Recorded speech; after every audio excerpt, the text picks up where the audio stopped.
part of the whole thing with stained glass is that, you know, it's an older art and it's not around, you know.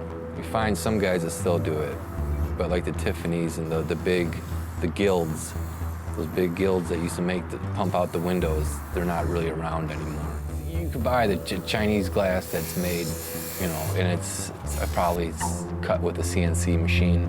I think that's how it's done. A lot of glass is cut with lasers, water jets, whatever. You look around in the houses and the new builds, there's no really designer glass. It's just flat panel, you know, vacuumed out, argon filled, and super duper insulated, which is good for the environment and good for your checkbook, but, you know, it'd be nice if the new homes and stuff were more artistic.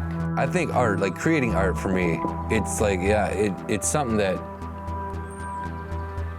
it seems the only thing that makes me happy is to create. You know, I go to work and do what I'm told, but I always end up not having a job. And it's because I get bored. You know, I get bored of just sitting around and doing the same shit, being told. It's always, if I'm creating, to create is the only thing that seems to really, truly make me feel whole. I've always had like a draw. It's like a draw to pottery, that whole wheel thing. I started sculpting these little faces like 3 years ago. My buddy was in jail and he told me to read this book. It was about a medieval builder who built a cathedral. I just started sculpting all these little faces, and I didn't have a kiln at the time, so all the little faces ended up, you know, crumbling and breaking apart. And then I got a wheel, then I got a kiln. I was thinking I want to make a bunch of pottery in Wisconsin, and I don't know if I have a bigger kiln. I have 2 kilns. I have a bigger one. I might bring it up there and bury it in the sand and just fire a ton of pottery up there. You know, just go crazy for a week, see what I could do.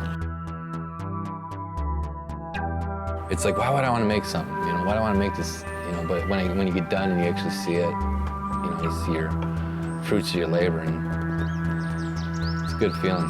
The end product is what drives me, is to see it. I'm always going farther and farther. I'm trying to push myself more and more. There's no really direction for me. It's just sort of like stained glass, make panels like that, okay. That's what I want to make it look like that. Almost a year and a half ago, my mom passed away. When she did glass when I was a kid, you know, I always heard like the grinding here, always heard the glass going. My relationship with my mom, it wasn't all daisies and roses, man. It was a rocky relationship. And then she got sick, and that was it, gone. And then, you know, yeah, I'd make all these stained glass pieces, and it's like, what would she think?